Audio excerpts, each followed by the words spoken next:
Chosen one, light is only beautiful because of edges. A sunrise without a horizon is glare. A flame without a hearth is danger. Magnetism without boundaries is just appetite with good branding. God did not amplify you this month so you could glow indiscriminately. He crowned you with limits that make the glow useful. The radiance people feel around you is not merely voltage, it is form. The line between invitation and intrusion, the pause between admiration and access, the pace that guards wonder from being rushed into ruin. These are the frames that make your presence art rather than accident. A boundary is not a wall against love. It is a frame that helps love be recognizable. Frames do three holy things. They tell you what this is, they tell you what this isn't, and they keep fingerprints off the paint. You speak your frame in sentences that are short enough to remember when chemistry turns the room warm. I'm grateful, and I'm not available for that. I enjoy this, and I move at the speed of truth. I'm drawn, and I won't trespass my own covenant. When spoken with a steady temperature, these lines do not dim attraction. They make it safe to keep looking at the picture. Your high energy will always ask you to lower the frame for a better view. Energy loves speed and hates edges because edges slow and specify. You answer by giving your current an assignment it can be proud of. Build the plan that will keep kindness intact when you are tired. Finish the work that will bless people you will never meet. Hold the silence that gives someone else the courage to tell the whole truth. Practice a strength that does not need an audience to feel real.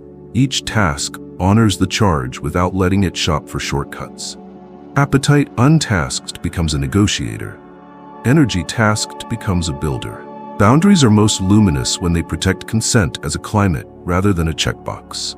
In your climate, no is not an obstacle course. It is a compass. Yes is not a performance. It is a choice that arrives without coercion or countdown. You model this in micro movements. You wait for eyes before you shift the subject. You do not change proximity without reading comfort as carefully as you read poetry. You provide exits that do not make anybody a villain for taking them. You receive a no-like information rather than injury. This is what makes people trust their agency again. The radiance they call enchanting is often just the body realizing it will not be billed later for being human. The frame around your story is as sacred as any door. You share from places that can afford to be public and keep holy what would curdle under the lights, not because secrecy flatters you, but because intimacy disrespected becomes currency, and currency makes slaves out of everyone it pays. You let a few proven voices hold your unedited chapters, and you give the highlight reel back to the crowd without pretending it is the book. Women read this restraint as safety because their histories have taught them what happens when men confuse vulnerability with marketing. Your refusal to be consumed becomes the very thing people respect most. Boundaries are not merely verbal, they are architectural. You arrange your days so courage does not depend on adrenaline. You meet in spaces where futures can breathe. You end at hours that tell tomorrow it is valued. You let your devices sleep far enough away that attention can remember it belongs to you first. You make room for Sabbath before productivity has a chance to rename exhaustion as devotion. All this is radiance. The glow that follows such choices is not cosmetic, it is structural. It looks like a face that does not have to hide, a tone that does not have to plead, a body that does not have to bribe. Edges attract misreading. Boundaries look like arrogance to people who benefited from your permeability. They look like fear to those who have only seen bravado. They can even look like religion to folks who confuse freedom with the absence of form. Resist the urge to litigate your life. Keep living in such a way that even suspicion grows quiet in the presence of fruit. Fruit sounds like rest that arrives on time. It looks like humor that doesn't scar. It feels like endings that do not poison beginnings. Over a season, even critics will borrow your sentences for their own safety and forget where they learned them. That, too, is radiance. The brightest boundary you carry is how you leave. Exits tell the truth about whether your yes and no were for sale. You step away while warmth is still warm, before scarcity can make promises you wouldn't keep in daylight. You return admiration to admiration without upgrading it to obligation. You let messages go unanswered when you cannot be honest yet, and you pay the small price of patience to avoid the large bill of cleanup. You bless what was good without trying to make it bigger than its assignment. This is not aloofness, it is accuracy. Accuracy is mercy in long form. Boundaries also govern generosity. You give widely without becoming someone's only well. You mentor by returning power, not by renting dependence. You fund goodness that will outlive your name and refuse to take pictures with everything you bless. You know the difference between being a source and being a steward, and you choose stewardship every time. The glow that gathers around such a life is unmistakable. People feel taller around you because your help does not shrink them. They feel seen without being seized. They leave with more of themselves than they brought. And they call that miracle by the only word they have, magnetism, when what they have actually met is a man whose edges have learned how to shine. To keep boundaries radiant, you maintain them without ceremony. You sharpen the language when a hinge squeaks. You soften the tone when a gate has gotten stiff. You add a lock where immaturity keeps tripping over the threshold. You remove one where trust has proven itself over time. You make these adjustments like a gardener tends a trellis, quietly, regularly, for the sake of fruit you may not eat. At night, you ask simple questions that keep the frame true. Where did my no bless rather than punish? Where did my yes build rather than bargain? Where did I let admiration remain beautiful without becoming a bill? You receive the answers with gratitude and repentance in equal measure. Then you sleep. Sleep, too, is a boundary that glows. Chosen ones, edges are love's best friends. They let beauty keep its shape. They make power safe to touch. They allow desire to become creative instead of predatory. Wear your boundaries like light wears glass, visible enough to be trusted, clean enough to let what's holy pass through, strong enough to hold when weather comes. In that frame, your magnetism will not merely attract. It will heal. Chosen one, there is a sacred intelligence in the gaze that meets you this month. It is not merely interest peeking out from behind curiosity. It is a mirror searching for light to measure itself by. When a woman's eyes linger, understand that you are witnessing courage in motion. Her spirit briefly testing the weather of your presence to see whether beauty can breathe here. The world has taught many to split themselves into acceptable pieces to survive attention. Your task is to carry an atmosphere where no such splitting is necessary. The language of the eyes is older than speech, older than culture, older than any trick a man could learn. It asks one question and only one: am I safe to be whole in your field?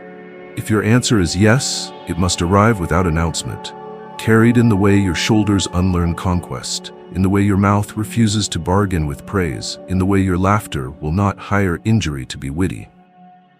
This is why God raised your voltage and then handed you restraint. The voltage calls, the restraint keeps calling from becoming capture. There are many kinds of looks, and none of them deserve to be turned into trophies. There is the look of recognition, when something in your steadiness names a promise she once made to herself and thought she had lost.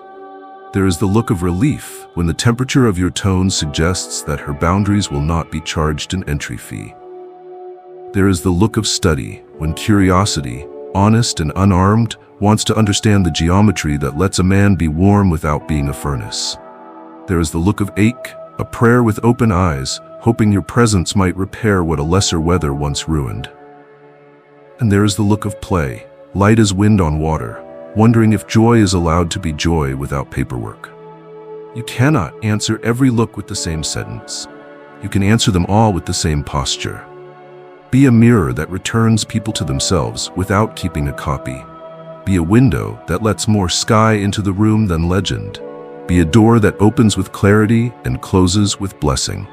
When the feminine looks at you and feels drawn, remember that attraction is a teacher before it is a test.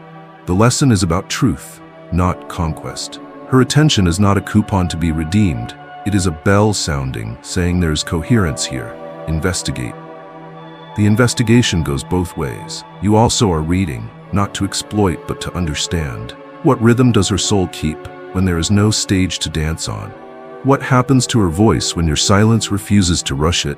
What does she value when applause is not a currency in the room? Attraction accelerates the exchange, but covenant is what decides direction.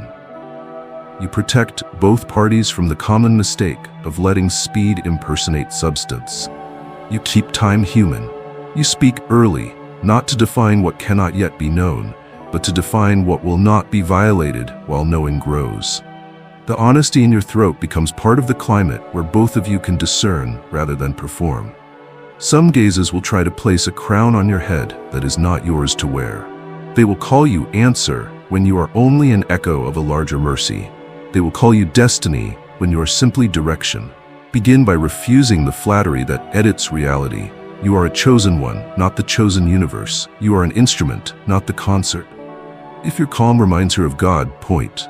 If your strength feels like shelter, tell her what holds up your roof. If your restraint restores her trust in men, introduce her to the practices that keep your edges kind. Humility here is not self-erasure, it is accuracy. Accuracy keeps wonder from being weaponized. Accuracy stops the story from eating the people in it. There is also the gaze that carries history's tremor. You will see it and feel the urge to fix. Do not confuse compassion with conscription. You can be a witness without becoming a ward. You can be kind without borrowing tomorrow to pay for today. You can bless and still say, I am not your rescue, I am your respect. The difference is the saving of two futures. You model a path where love does not mean losing yourself, and help does not mean erasing the other's agency. Your presence becomes a small school where the feminine relearns what attention can be, not a debt, not a trap, not a sales pitch, not a countdown, but a shared room where both people leave with more truth than they brought. Your eyes are also speaking. Let them be a place where a woman's complexity does not have to apologize. Hold eye contact like a steady cup, never like a net. Look with blessing rather than inventory, with interest that does not imply entitlement. The feminine is exquisitely fluent in microtones because history made her so. She will hear even the ambition you think you hid behind eloquence. She will read the arithmetic you do with power mid-conversation. She will notice if your gaze solicits performance or shelters personhood. Choose the latter until it is no longer a choice, but your unstudied nature. This is how magnetism matures into ministry. When the attention you receive becomes a reason for someone else to trust themselves, not a reason to audition for you. There will be times when the look you meet is joy itself, uncomplicated and bright. Receive it without grabbing. Delight is a bird that lands in open hands. It will not tolerate a cage masquerading as a caress. Smile like a man at home in his own weather. Let the moment be exact size. If it is only meant to be a moment, bless it and keep it exactly that. If it asks for a next step, let step 2 be as honest as step 1. The eyes will tell you the truth if your ears are trained by prayer. This is why, under all the techniques the world sells, your advantage is devotion. Devotion gives discernment better than data can. In the end, the reflection of feminine eyes this month is not a mirror of your glory. It is a test of your governance. Can you be looked at without needing to be owned? Can you be admired without consenting to be consumed? Can you carry the tenderness of those glances to the altar at night and say, I did not spend these on my image, I invested them back into safety? When you can answer yes, something rare happens. The women who met you do not have to heal from you. They do not have to rename their hope because it was humiliated. They do not have to build new walls where your presence should have taught them to open windows. They walk away with their eyes brighter, not because you performed a miracle, but because you refused to turn their attention into a transaction. That refusal is the sermon you were asked to preach this month. Wordless, luminous, unforgettable. Chosen one, magnets draw, compasses direct. This is the chapter where God asks your magnet to remember its compass. The pull you carry is real and powerful, but without a true north it becomes a weather vane, spinning for whichever breeze is loudest. Your unshaken core is the set of promises you keep with yourself and with heaven when nobody is watching and when everybody is watching. It is the center that does not negotiate under applause or under accusation. It is the quiet sentence you return to when adrenaline argues that exceptions are wisdom. Without this center, a month of favor will spend you. With it, favor becomes a river you can channel into fields that grow food for years. Begin with origin. You are not your effect. You are not your inbox. You are not the rumor of your name in rooms you have not entered. You are a person who wakes to God before you wake to opinion. You light the candle before you open the calendar. You let the breath in your chest be more authoritative than the crowd in your pocket. The core you are guarding is not stoic indifference. It is the tenderness you are unwilling to trade for speed. Tenderness is not weakness. It is accuracy learned through reverence. From this origin flow 100 ordinary acts that look boring to those addicted to drama and look like oxygen to those who are ready to live. An unshaken core is constructed of simple covenants that do not change their price when the room warms. You will not let admiration buy access. You will not let neediness sell you heroism. You will not let beauty talk you into deadlines your soul cannot afford. You will not let urgency rename itself virtue. You will not let loneliness dress up as generosity. These sound like rules. They are actually freedoms you pay for up front so you do not have to bargain for them in the dark.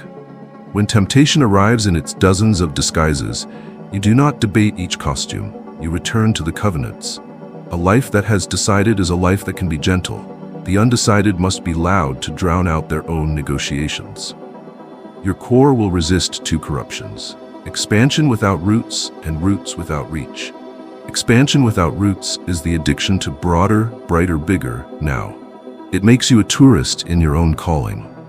Roots without reach are the fear-led version of caution, the shrinking that calls itself wisdom because it is terrified to be seen. You were not made for either.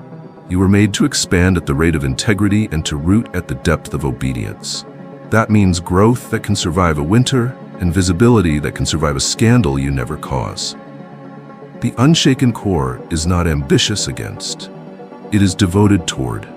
It wants more harvest because harvest feeds people, not because headlines feed ego. There will be collisions this month, between your vow and someone else's velocity, between your pace and a culture's panic, between your boundaries and a story that expected you to be for sale. The core does not meet collision with contempt. It meets it with clarity. You do not need to perform a courtroom. You need only to remain whole. You say, I am moving at the speed of truth, and then you move at the speed of truth. You say, consent is our climate here, and then you refuse to breathe air that does not honor it.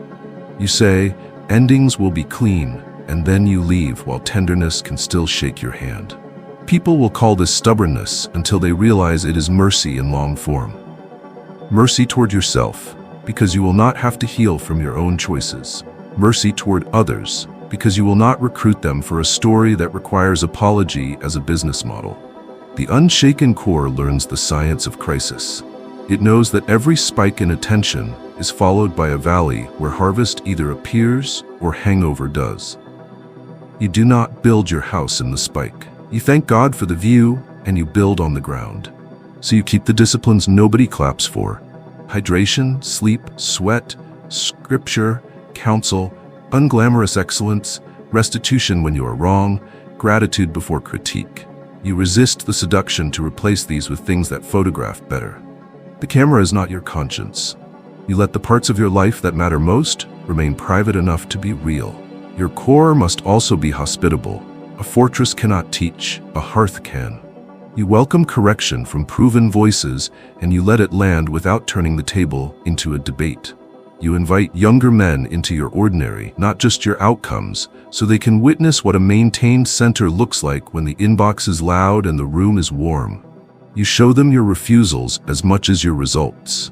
You let them see you end early, apologize quickly, and laugh like a man who does not fear truth. They will borrow your sentences at first. One day they will borrow your center. That is how God multiplies steadiness across generations, through men who are willing to be seen, being governed. An unshaken core is not humorless. Joy is part of your structural integrity. You play in ways that do not ask tomorrow to fix today's joke. You celebrate without turning celebration into leverage. You enjoy beauty without trying to own it. You allow friendship to be full of life without making it a corridor towards something you cannot name yet. The soul that can play is the one that is not secretly negotiating for oxygen. When others sense you are already breathing, they relax. Relaxation is misread as hypnosis by those who have only breathed under threat. Let them misread while you keep the air clean. There will be nights when the center is tired. That is not failure, it is physics. You are not a machine. You are a man. On those nights, you practice the humility of small victories. You turn off the feed and turn on the kettle. You answer one message with care and let the rest wait for the morning you have promised yourself. You read one page of a book that keeps you human. You tell God where you almost traded your center for a compliment. You tell Him where you stayed, not because it was easy, but because it was right. Sleep becomes an act of worship rather than an intermission between performances. Finally, the unshaken core carries a sentence into every room. I will not be less myself to be loved, and I will not ask you to be less yourself to be loved. That sentence is a tuning fork. It sets pitch for the whole space. Women who meet you feel its note in their bones. Some will come closer because freedom is sweet and they want to hear more of it in their own voice. Some will step back because control cannot breathe at this altitude. You do not chase either outcome. You keep singing the key. The world has enough noise. It needs pitch. When you live from the unshaken core, your magnetism stops being spectacle and becomes orientation. People leave oriented toward God, toward their own dignity, toward choices that will not require them to build a museum of excuses later. Walk, then, with a center that does not wobble when attention spikes or dips. Keep your north visible to your own eyes even when fog licks the ground. Return, return, return. 3 simple steps for every complex day. Return to devotion, return to the covenants, return to the pace of truth. If anyone asks the secret of your calm while the room keeps turning its head, give them the plainest answer you own. The middle is kept. The rest is weather. Chosen one, aura is not costume, it is consequence. It is the weather your life makes after prayer has done its carpentry and habit has laid its beams. Long before your words have cleared the doorway, your atmosphere has arrived, asking the room to choose between panic and proportion. This month, God has thickened that atmosphere. People feel it as soon as they turn toward you. The pressure drops from frenzy to human, and the air remembers how to be kind. The world will try to reduce this to image, to angles and formulas, but image is a mask and aura is a mantle. Masks exhaust, mantles enable. You are not carrying a brand, you are carrying a climate. Treat this climate like holy voltage. Your high sexual energy is the amplifier, not the psalm. It will increase the volume of whatever note your character strikes. If your interior is tuned to peace, the peace will travel farther. If your interior is tuned to entitlement, entitlement will too. That is why your first labor each morning is not to polish the surface, but to clarify the source. You return to the water that made you clean. You return to the sentences that keep you honest. You return to the giver, so the gift does not start narrating your day. Aura borrowed from God is weight without drag. Aura borrowed from ego is helium, loud, floating, unanchored, and soon out of air. There is hygiene to aura, and it is maddeningly ordinary. Sleep keeps your mercy available. Water keeps your patience from drying into sarcasm. Scripture removes the static that makes you mistake attention for assignment. Sweat escorts anxiety out the back door before it begins rearranging the furniture. Confession is your filter. It clears the sediments ambition leaves behind. Gratitude grounds the current so it doesn't jump into places it was never meant to power. None of this photographs well, and that is proof you are doing it right.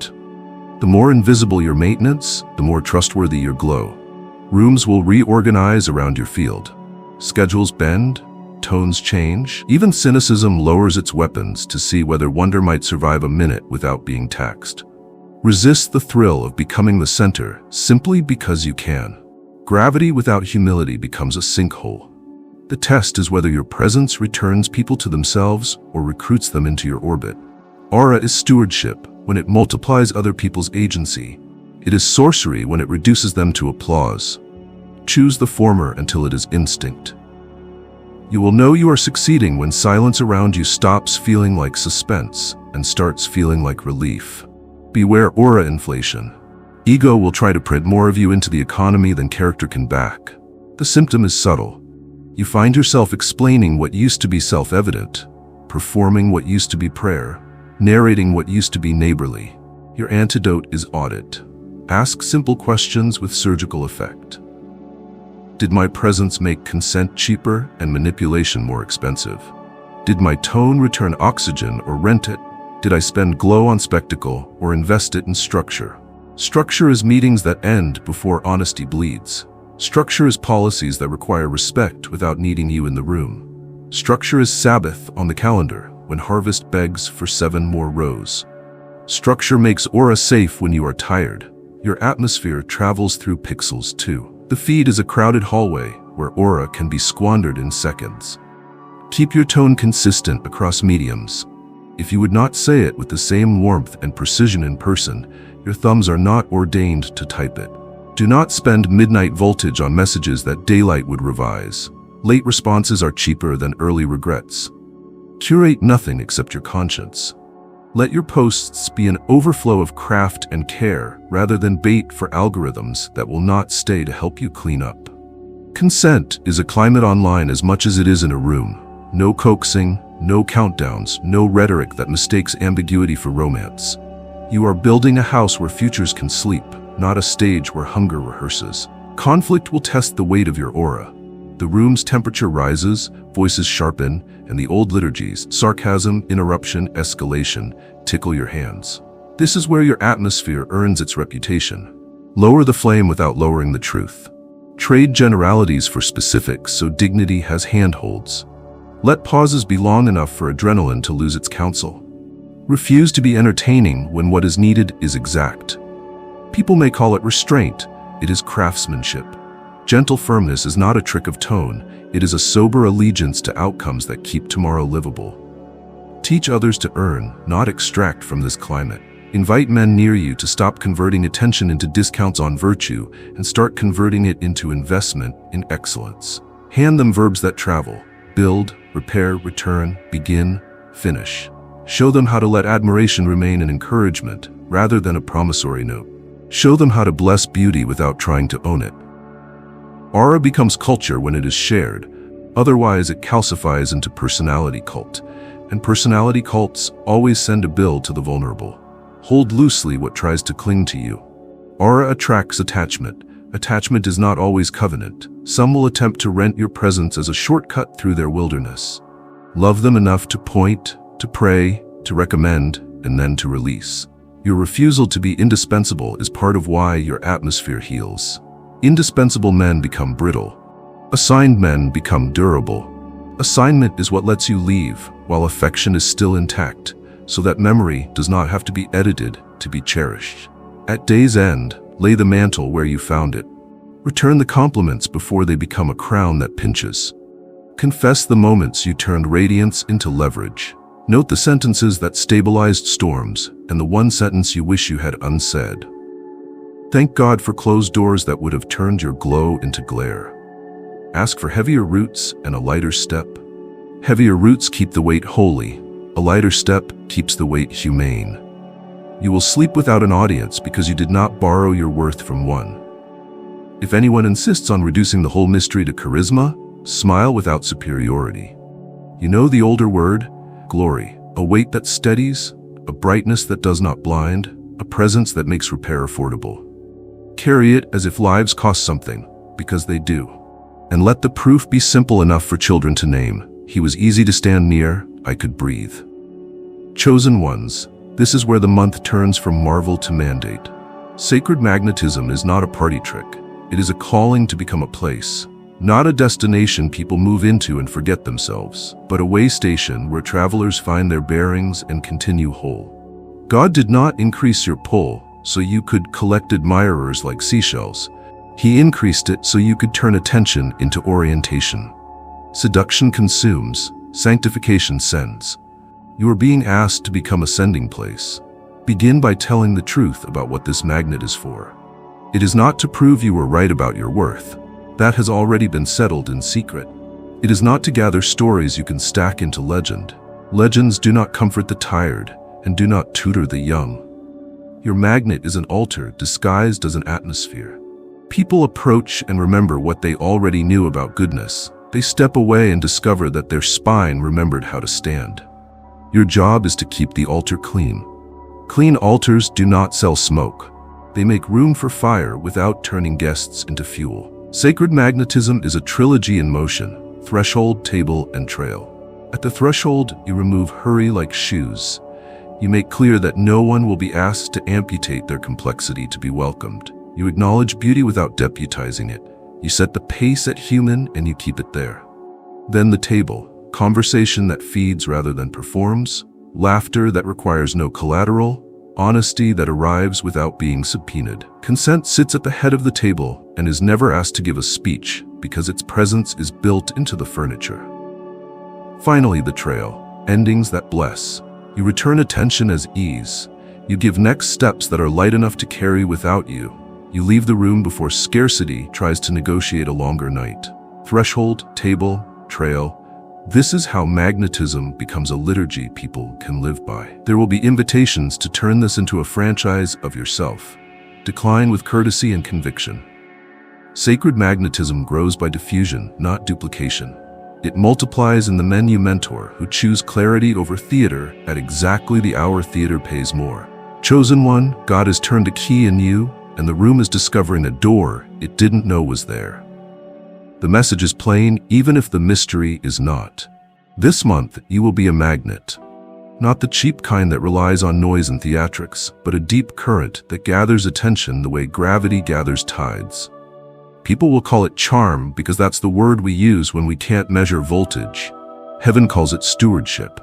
What the world names chick magnet, God names appointment, and he hands it to you with a sober smile, asking whether you will hold power like a mirror for truth or like a hook for appetite. The difference is everything. You feel it already in small ways. Conversations pivot when you arrive, not out of fear but relief.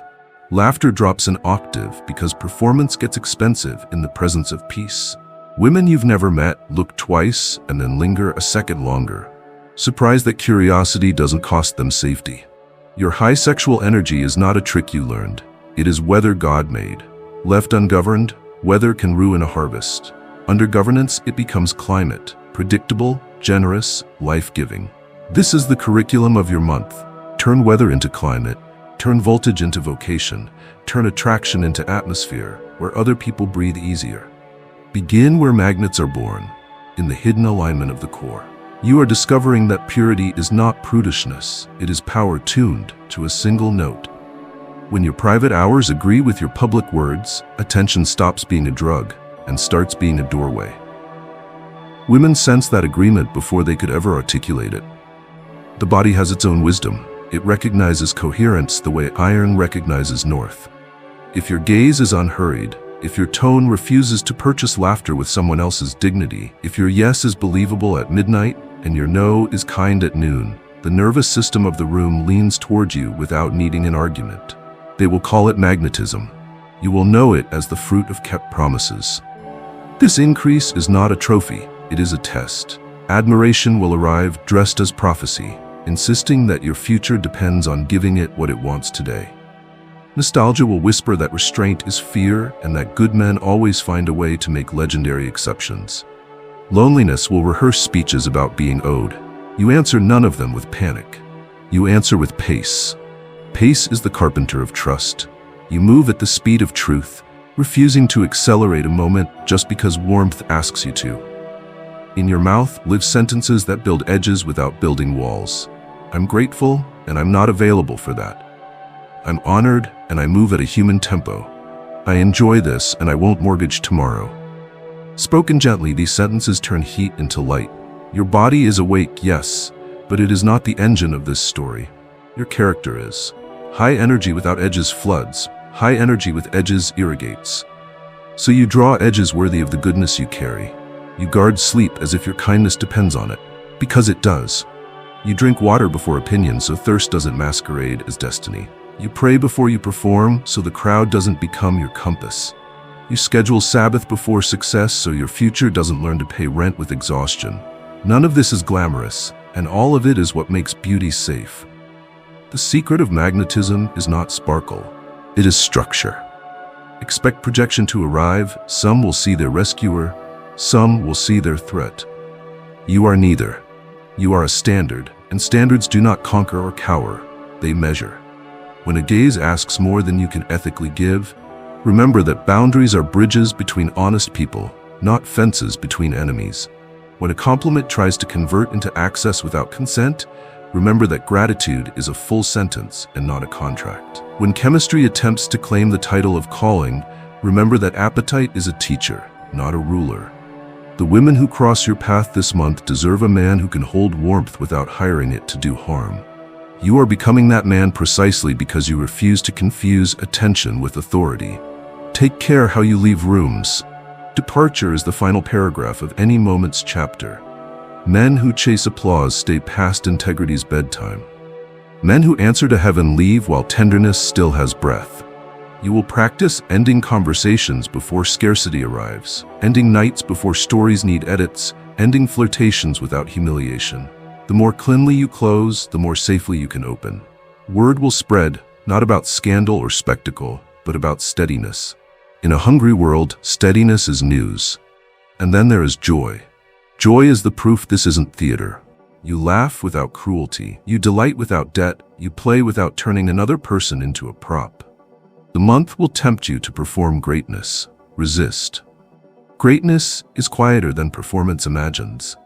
It looks like returning people to themselves after they met you, not collecting them as souvenirs.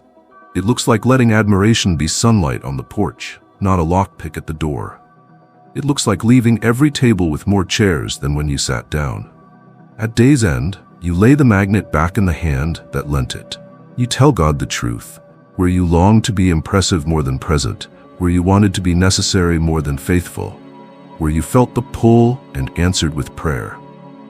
He is not impressed by your voltage, nor threatened by it. He is interested in your stewardship. Sleep under that interest like a roof. Tomorrow will call for the same alignment, the same edges, the same pace. You will have them. Your magnetism is not a mood you must maintain. It is a trust you will steward. Chosen ones, presence is the quiet arithmetic of power. Before you speak, your cadence has already solved for safety. Before you sit, your posture has already answered the room's loudest question. Am I going to be performed at, or will I be allowed to be a person? This month, your presence is currency, but not the kind that buys attention, the kind that funds order. Women will feel it like a weather front moving in, air pressure dropping from panic to proportion, clouds of confusion thinning into clarity, the forecast finally admitting sun. Call it glow if you want. Heaven calls it alignment, expressed as atmosphere. Presence begins with what you do when nobody is measuring you. If attention is gasoline, then solitude is the engine that prevents explosions. You start the day in a room where your name isn't a headline and your hunger isn't a policy. Scripture returns your mouth to accuracy, breath returns your body to pace, prayer returns your ambition to proportion. This isn't performance, it's plumbing. Without it, charisma leaks into every conversation, and you start charging a fee you never meant to charge. With it, your words stop overpromising, and your silences stop threatening. People feel the difference even when they can't explain it. Their shoulders drop, their wit gets kinder, their story stops auditioning for a job it doesn't want. This is the month where you learn that the most persuasive part of your presence is not heat, but health. Heat dazzles and disappears. Health lingers and multiplies. Health looks like finishing what you start without punishing anyone to get there.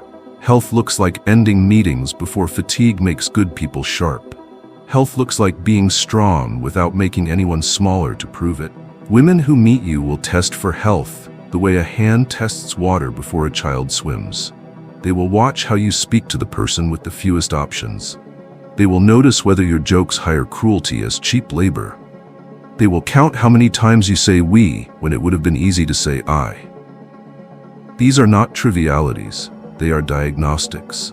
Presence that can pass these tests is presence that can be trusted. Your high sexual energy is neither to be hidden nor to be sold. It is to be assigned. Assignment keeps power from scavenging. You give the current jobs it is proud to do. Listening long enough that truth doesn't have to sprint. Building the plan that remains kind at scale, writing the message that returns someone's agency right back to their own hands. Practicing the discipline that keeps you hospitable to the future you keep praying for. Energy tasked becomes generosity. Energy unassigned goes shopping. You are done shopping. Presence is also tone set at a temperature where consent can breathe. Consent is not a checkpoint you rush through when the light is green. It is the climate you cultivate so that yes means yes and no means no, without anyone having to apologize for either. Climate is built by small, unfamous acts. You wait for eyes before you change a subject. You ask before you touch even small things like a chair or a sleeve. You give exits that do not make people villains for taking them. You receive a no as information, not an injury. In such weather, attraction stops feeling like a test and starts feeling like a choice. Women will stand closer because agency feels affordable again. Your presence will be misread by some because their maps require mess to make sense of men. They may call your restraint indifference, your clarity control, your pace caution. You are not obligated to correct every headline. You are obligated to stay accurate. Accuracy is when your inner narration and your outer actions don't have to lie about each other to get along. Keep living so that those who stay long enough to watch the seasons can't help seeing a pattern. Kindness under pressure, boundaries that bless rather than punish, apologies that arrive before witnesses are required, departures that leave dignity standing. Patterns speak louder than PR. Presence is a pattern. There is work here for your eyes. You look in a way that blesses rather than bargains. You witness without harvesting. You hold contact as if you're holding a fragile object that isn't yours, which you are. Women read eyes the way sailors read skies. If your gaze demands, storms gather. If your gaze dignifies, weather calms. This isn't about pretending not to notice beauty. It's about letting beauty remain a person with a future, not a moment with an invoice. Your eyes can be the difference between a memory someone treasures and a memory someone has to heal from. Choose the first on purpose. Let your presence redistribute attention. Magnets that hoard metal become monuments. Magnets that share become mechanisms for movement. You notice the quiet contributors and say their names without turning gratitude into strategy. You credit the idea that didn't come from you and mean it.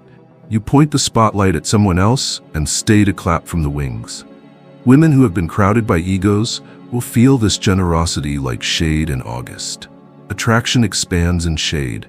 It withers under glare. This month, pace will be your sacrament. You enter rooms slowly enough to hear their song before you bring your own. You leave while tenderness is still intact. You reply after thinking, not before breathing. You resist the cultural drum that confuses speed with sincerity. Presence at the right pace makes brave things cheap. The honest no, the slower yes, the unperformed grief, the laughter that doesn't need a victim. A man who keeps such time becomes a metronome others borrow. Rooms remember their rhythm around him. Do not neglect maintenance. Presence decays without care the way a fine instrument drifts when humidity changes. Audit your inputs. Reduce the static that detunes your kindness. Gossip, doom scrolling, self-comparison masquerading as motivation. Increase the practices that keep your note true. Sweat, water, sunlight, scripture, counsel. You aren't curating an image, you're protecting a frequency. The increase God promised is real, and real increase magnifies whatever it finds. Let it find order. And when the day has spent you in holy ways, place your presence back on the altar it came from.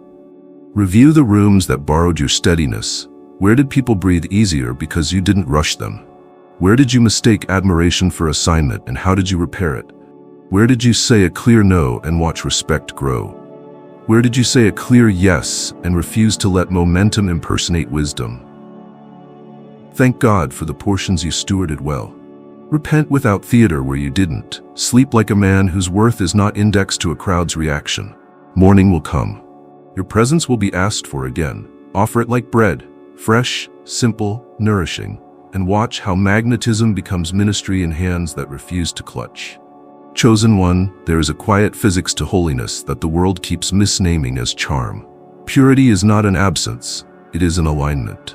When what you believe, what you desire, and what you do stand in a straight line, your life throws off a steady field the way a well-tuned instrument hums on the right note. That hum is why eyes find you before your name arrives, why conversation tilts toward you even as you keep your hands open and your posture calm. The body recognizes coherence faster than the mind can form definitions, and coherence is what God has been building inside you, one honest hour at a time, so that your high energy no longer behaves like lightning across a summer sky, but like the sunrise, faithful, generous, and impossible to ignore. Purity pulls. Purity is peace with nothing to hide. It is the relief of meeting a man who does not need to negotiate a discount on virtue to feel alive. It is the ease of discovering that attention can be warm without being a trap, that respect can be immediate without being a performance, that laughter can be shared without hiring anyone's embarrassment to make it cheap. Women feel that ease as safety and surprise at once. Safety, because your gaze does not collect. Surprise, because your presence lets their own voice grow taller without asking permission. They call it magnetism because the language for relief has been rare. You know it as the harvest of choices made long before this month began. Chosen ones, purity is not the stiff denial of appetite. It is appetite trained to serve purpose. The pull in you lives because you have stopped letting hunger impersonate destiny. You have learned to ask your desire questions it cannot lie to and to honor it by giving it work worthy of the future you are building. The current in your body funds presence instead of panic, craftsmanship instead of chaos, delight instead of debt. You stay with a moment long enough for truth to arrive, and because you are not afraid of clarity, admiration is allowed to breathe without being conscripted into storylines neither of you can afford. In a culture that treats attraction like a timer rather than a teacher, your willingness to listen breaks old spells. The room relaxes. So do you. The pull of purity has a sound, and it is honesty without theatrics. You say the sentences that keep wonder from borrowing against tomorrow. I honor the connection, and I refuse to hurry it. I am drawn to your presence, and I will not trespass my own covenant. I enjoy this conversation, and I won't convert it into obligation. Spoken with warmth, these lines don't dim the light. They put a good shade on it so people can sit near without squinting. The shade is where friendship can form, and where genuine romance, if it's appointed, can grow in season rather than on demand. There is geometry to this pull, and it is simple enough to practice in the small things. The way your eyes rest says more than the cleverest compliment. The way your laughter refuses a victim tells the room what kind of joy lives in your house. The way you end on time says that your yes is not a leash and your no is not a punishment. These quiet consistencies are the beams under the beauty. Without beams, even the brightest facade collapses under weather. With them, even ordinary moments turn into architecture where hearts feel taller than the ceilings. Purity does not erase complexity. It gives complexity a map. You will meet admiration that is searching for rescue wearing romance as a costume. You will meet curiosity that genuinely wants to learn the cadence that keeps you whole. You will meet strength equal to yours, presence that sees you clearly and prefers mutuality over theater. You do not need a different persona for each meeting. You need the same north. North is what lets you bless what is good, decline what is misaligned, and welcome what is true. You will find yourself saying fewer words and making more meaning. You will also find yourself leaving more gently and arriving more slowly. The pull grows, not because you are withholding, but because you are consistent. Purity protects memory. In a bright month like this, every room asks for a little of your future. The pull invites you to choose what stories you are willing to remember without editing. You select conversations that will still taste clean when repeated to a younger man you are mentoring. You select decisions that will still make sense when told to the elder who praise your name. You select rhythms that can be handed to a partner, to children, to teams, without teaching them to trade kindness for speed. This is not pressure to be perfect. It is permission to be deliberate. The reward is simple. Sleep arrives, and you do not need to negotiate with it. All of this makes purity a blessing to others, not just a discipline for you. The pull in you reminds women that attraction can feel like oxygen rather than a debt to be repaid. It reminds men that strength can be soft at the face and firm at the hinge. It teaches rooms to slow before they decide, to end before contempt, to celebrate without turning people into props. None of it asks for applause. Most of it will go unposted. But culture is altered by unposted faithfulness more than by photographed moments. That is the quiet victory of purity. It keeps its promises long enough for everyone else to find the courage to keep theirs. And when night returns, you hand the pull back to the one who set the alignment. You recount where desire taught you and where you taught desire. You name the compliments you enjoyed and refuse to convert into access. You thank God for the doors that stayed closed because your future was in the hinge, not the threshold. You confess without theater where you hurried, where you were tempted to be impressive instead of present, and you receive again the strong mercy that puts the compass back to true. Purity remains pull because it is returned, daily, to its source. Chosen one, every increase from God arrives with a question hidden inside it. Can you carry this without letting it carry you away? This month's magnetism is not an exception, it is the exam. The test is not whether women notice you, that has already been decided by the voltage heaven raised. The test is whether notice becomes nutrition for your ego or nourishment for your assignment. Discipline is the proctor in the room. It walks the aisles quietly while admiration rustles paper, while opportunity clears its throat, while nostalgia for old shortcuts tries to slip a note under your sleeve. You pass by remembering that power is safest when it keeps its calendar holy and its boundaries warm. Discipline begins before doors open. It starts in the ordinary rooms where nobody is tallying your brilliance and nobody is angling for your attention. You keep the appointment with prayer because you refuse to let crowds name you. You keep the appointment with rest because you refuse to let adrenaline impersonate anointing. You keep the appointment with craft because charisma cannot keep promises that competence never made. You keep the appointment with counsel because even kings need corners where they can be corrected before mistakes become headlines. These habits are not a punishment for being powerful. They are the harness that lets strength do useful work. The divine test will arrive in several accents. One will speak the language of urgency. It will tell you that speed proves sincerity, that quick replies are the same as honest ones, that late-night attention is more romantic than early-day clarity. You will answer with pace. You will let messages wait until your breath can carry meaning. You will return calls when your mind is not trying to buy affection with availability. You will meet in the daylight so futures have room to be themselves. This is not prudish, it is pastoral. It keeps both of you from waking tomorrow to rewrite tonight's story for survival. Another accent will speak flattery as if it were prophecy. It will tell you that your presence is the exception to every rule, that boundaries are for men less evolved, that desire is proof of destiny. You will answer with sentences that sound like a straight spine. I am honored, and I am not exempt. I am grateful, and I keep the same edges when the room is warm.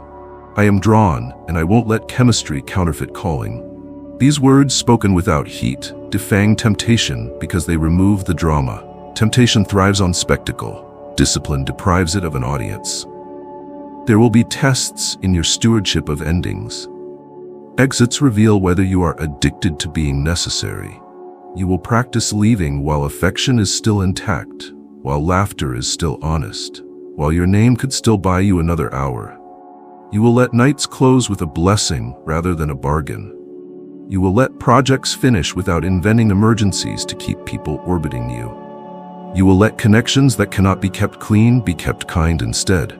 Return to respect without the detour of performative conflict.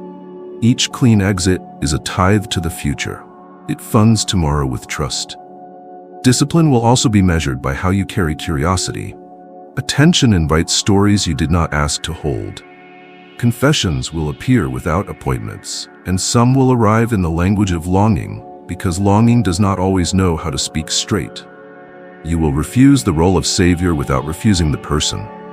You will listen like a harbor rather than a hero. You will point toward resources, toward time, toward truth, without purchasing a lifetime subscription to someone else's storms. Necessary men burn out, assigned men endure. Assignment says, I will do the part I am graced for and no more, and it says it kindly enough that dignity remains standing on both sides. The test will weigh your relationship to secrecy. Not every holy thing is for public consumption, and not every private thing is holy. You will learn to keep what would spoil under bright lights, and to bring into the light what will rot in the dark. You will not use privacy as a pretext for privilege, nor publicity as a substitute for accountability. You will live in the open with the people who can tell you the truth even when your month is loud.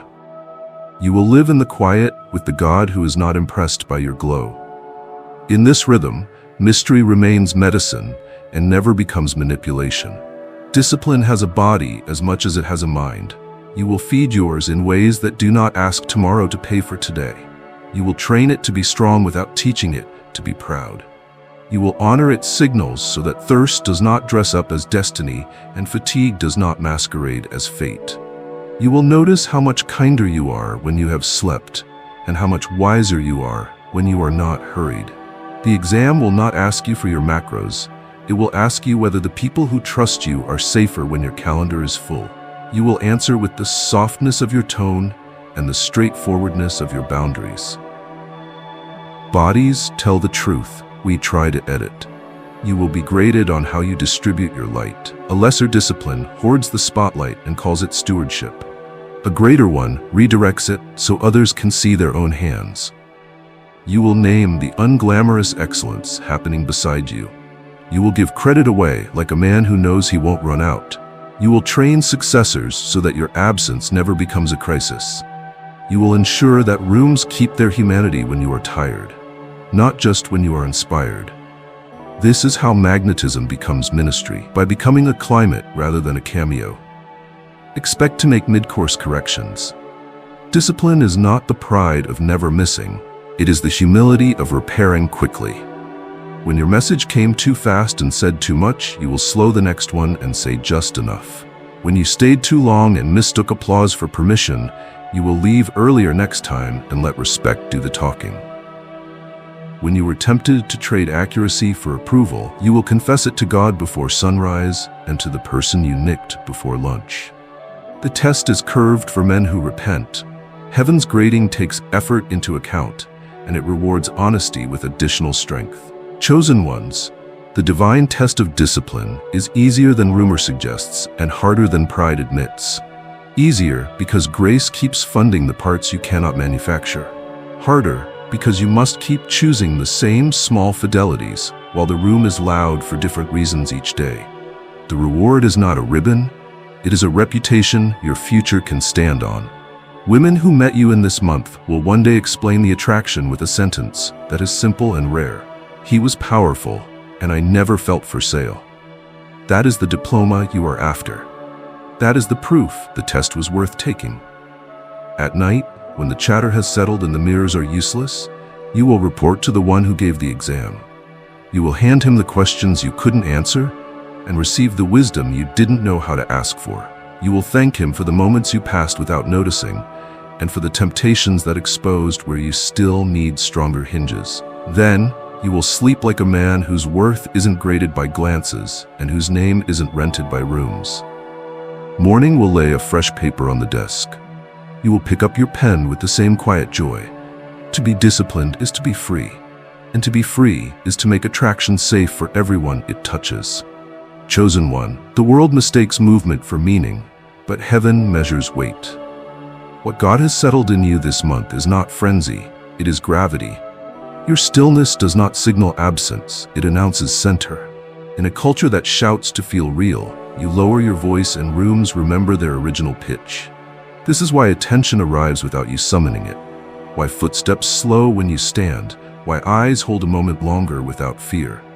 Your high energy did not disappear, it condensed. Like a star that refused to explode for applause and chose instead to burn steady, you have become a reliable source of warmth. People call it magnetism because they feel their orbit recalibrate around your calm.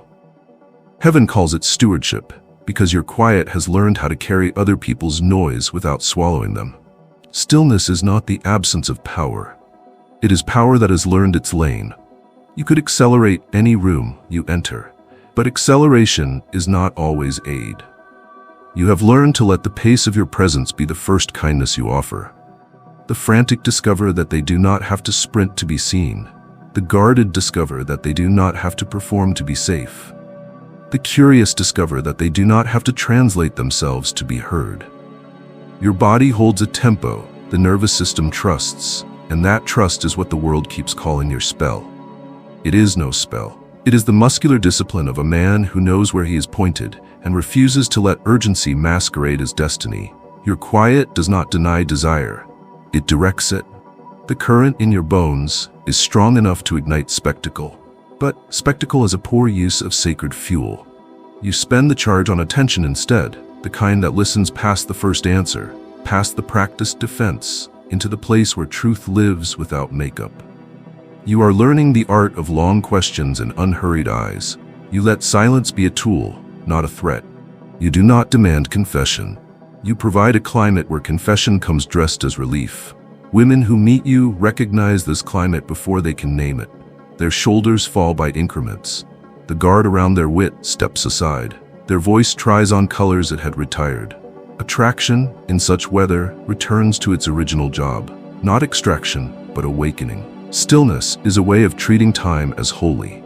You arrive a little early so your peace does not have to be borrowed from someone else's. You leave before scarcity grows teeth and start shopping for leverage. You end on sentences that do not send invoices to tomorrow. You refuse to let fascination and fatigue share the same couch. This calendar is not precious, it is pastoral. It protects both of you from narratives that would later need revision. It teaches chosen ones around you that beginnings are agreements and endings are benedictions, and that the space between them is where character pays for whatever charisma orders. The gravity you carry invites the room to return to proportion.